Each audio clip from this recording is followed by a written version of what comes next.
अस्सलाम वालेकुम। आप देख रहे हैं लॉ विद कशफ और मैं हूं कशफ निसार। हमने कल शुरू किया था क्रिमिनल प्रोसीजर कोड का 16 डेज़ की सीरीज़। आज डे 1 है। इसमें हमने इंट्रोडक्शन देखना है सीआरपीसी का कि क्या है। सबसे पहले हम जो इसका इंट्रोडक्शन देख रहे हैं इसमें क्या बात हम देखते हैं कि आज हम जो क्रिमिनल प्रोसीजर कोड यानी सीआरपीसी के बारे में बात कर रहे हैं। ये कोड ऑफ क्रिमिनल प्रोसीजर कब आया? 1898 में इंट्रोड्यूस हुआ और आज भी पाकिस्तान में हर क्रिमिनल केस के लिए इस्तेमाल होता है। अब बेसिक पर्पस ये है इसका, क्या इसका बेसिक पर्पस? इसका बेसिक पर्पस ये है कि हर केस में इंसाफ हो और हर शख्स के राइट्स की रिस्पेक्ट की जाए। ठीक हो गया? मतलब कि इसमें प्रॉपर तरीका बता दिया है कि ये केस ऐसा ऐसा ऐसा ऐसा डील होगा, क्रिमिनल जो भी केस होगा वो उसी तरह डील होगा। ये नहीं कहा जा सकता कि इस बंदे का केस है ये ऐसे डील नहीं होगा, ये ऐसे डील होगा। ऐसे जो भी तरीका है वो पूरे का पूरा एक साथ हमें इसमें बता दिया है, हर केस उसी तरीके से होगा। अब हमने टॉपिक क्या कवर किया इसमें हमने देखा पर्पस क्या है। इसका पर्पस है justice, fairness and structure process. और दूसरी बात जो है वो रोल इन लीगल सिस्टम क्या है, वो इसका रोल लीगल सिस्टम है regulate the law enforcement code procedure. ठीक हो गया? पहला जो टॉपिक कवर करने हैं वो क्या है? Purpose of CrPC. पर्पस इसका क्या है? पर्पस इसका है justice, fairness and structure process. Purpose देख लें, justice, fairness and structure process. दूसरी बात क्या है? CrPC role in legal system. Legal system में सीआरपीसी का रोल क्या है?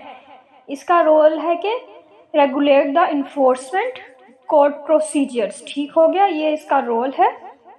अगली बात हमने हिस्टोरिकल बैकग्राउंड देखना है। CrPC has a rich history. उसके बाद ये जो है ब्रिटिश लीगल सिस्टम से आया है, पाकिस्तान ने इसे अडॉप्ट किया है। आया कहाँ से है? ब्रिटिश से। अडॉप्ट कहाँ पे हो रहा है? पाकिस्तान में।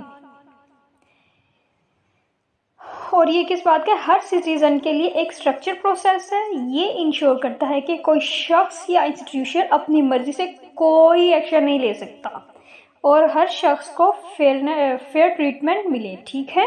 उसके बाद की पॉइंट हम इसके देख लेते हैं। हिस्टोरिकल कंटेक्स्ट है इसका। इसमें हमने क्या पढ़ा? ब्रिटिश ओरिजिन है। उसके बाद रोल इसका क्या है? Role in Pakistan. उसके बाद इम्पोर्टेंस ऑफ यूनिफॉर्म प्रोसीजर क्या है इसका? Equality before the law, equality before the law. और दूसरी बात क्या है? Public trust. आगे हम चलते हैं तो स्ट्रक्चर ऑफ सीआरपीसी क्या है? इसमें हम क्या देख रहे हैं? सीआरपीसी जो है divided into 2 parts. Part 1 cover general procedure like definitions, while Part 2 address how trial are conducted. इसमें हमने क्या देखा है? सीआरपीसी में 2 मेन पार्ट्स हैं। पहला जनरल प्रोसीजर को कवर करता है जैसे कि डेफिनेशंस वगैरह। दूसरा पार्ट ट्रायल्स को हैंडल करता है। हर सेक्शन गाइड करता है कि पुलिस, कोर्ट्स और एक्यूज्ड के क्या रोल हैं। Sections to explain part 1। Part 1 में कौन से सेक्शन है? जनरल प्रोसीजर कवर कर रहा है डेफिनेशंस और स्कोप को। और पार्ट 2 आ रहा है। पार्ट 2 क्या है? Trial procedure, details on investigation, arrest और बेल। अब की सेक्शन सीआरपीसी के कौन से हैं? अब हम उसकी तरफ जा रहे हैं। अरेस्ट प्रोसीजर है सेक्शन 46 से लेके 60 तक। These sections specify how arrest should be conducted. For example, they ensure that individuals are informed of their rights and treated with respect during the process. क्या है इन सेक्शंस? कौन से सेक्शन? 46 से लेके 60 में अरेस्ट का प्रोसेस डिफाइन किया है। ये पुलिस को गाइड करता है कि कैसे किसी शख्स को अरेस्ट करना है और ये भी इंश्योर करता है कि उनकी रिस्पेक्ट क्या की जाए। ठीक है? उसके बाद हमारे पास बेल आता है।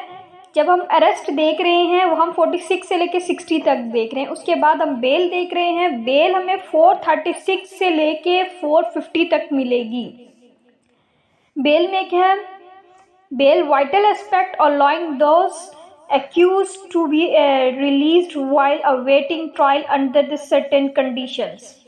These sections are outline who are eligible for bail and under what circumstances. क्या है इसमें? बेल का प्रोसेस है 436 से लेके 450 में डिफाइन हुआ है। इसमें लिखा है कि किन कंडीशंस में किस एक्यूज को रिलीज किया जा सकता है ट्रायल का वेट करते हुए। उसके बाद हमारे पास ट्रायल प्रोसीजर आ रहा है। ट्रायल प्रोसीजर जो हमारे पास 177 से लेके 237 तक आ रहा है। ट्रायल प्रोसीजर सेक्शन 177 से लेके 237 तक आ रहा है। The trial process ensure that every case is transparent and fair. इसमें हमें क्या देख रहे हैं? ट्रायल का प्रोसेस सेक्शन 177 से 237 में लिखा है, ये इंश्योर करता है कि हर ट्रायल फेयर हो। इसमें एविडेंस को कैसे प्रेजेंट करना है, विटनेस को कैसे क्वेश्चन करना है और जज और लॉयर को क्या रोल है, इन सब के रोल बताने हैं। सब कुछ हमें डिफाइन कर रहा है 177 से 237 तक।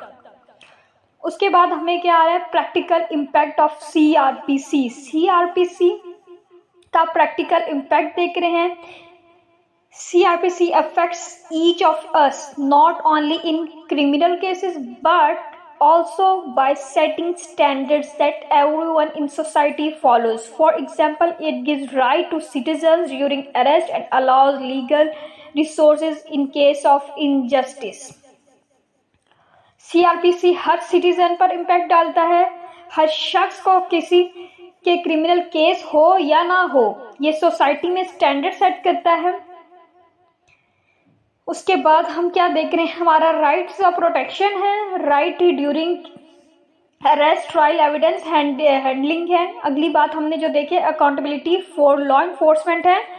क्या है? Police follow rules and accountability. उसके बाद हम छठी चीज देखने जा रहे हैं केस स्टडीज एंड एग्जांपल्स, जो हमने इसमें करना है। ये क्या है? Let's look at some cases to understand how CRPC works in real life.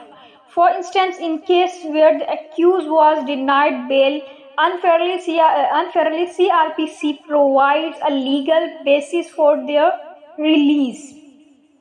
अब कुछ केसेस में हम देखते हैं कि समझ में नहीं आया कि CRPC रियल लाइफ में कैसे काम करता है। जैसा कुछ केसेस में जब एक्यूज अनफेयरली बेल नहीं मिली किसी को भी, कोई एक्यूज था, तो CRPC उनको लीगल बेसिक दिया रिलीज होने का। ठीक है, CRPC ने उनको दिया कि रिलीज होने का जो है। उसके बाद क्या है? हम देख रहे हैं example of bail show how CRPC regulate fair bail. उसके बाद क्या है? अरेस्ट प्रोसीजर की example, a case where improper arrest was challenge. सातवीं बात क्या है? Conclusion and final thoughts. In conclusion, the Criminal Procedure Code is more than just a law. It's a protector of right and symbol of fairness for any involved in the legal process. Understanding CRPC is essential to ensure justice. हम जब closing point देख रहे हैं, क्या importance of awareness क्या है हमारी? Encourage the knowing legal rights है। उसके बाद फ्यूचर रेलेवेंस क्या? CRPC is involving justice system. ये हमने क्या पढ़ा? CRPC का इंट्रोडक्शन। अब हम क्या शुरू कर रहे हैं? हमने एक सीरीज शुरू की है जिसमें 16 दिन में हमने पूरी की पूरी CRPC ख़त्म करनी है। ये पहला दिन था और पहले दिन में हमने इसका इंट्रोडक्शन किया है। आपको होप सो समझ आया होगा। अब आगे हम कल पढ़ेंगे कि आगे हमने इसके आगे 15 दिन और लगेंगे और ये CRPC हमारी पूरी ख़त्म हो जाएगी।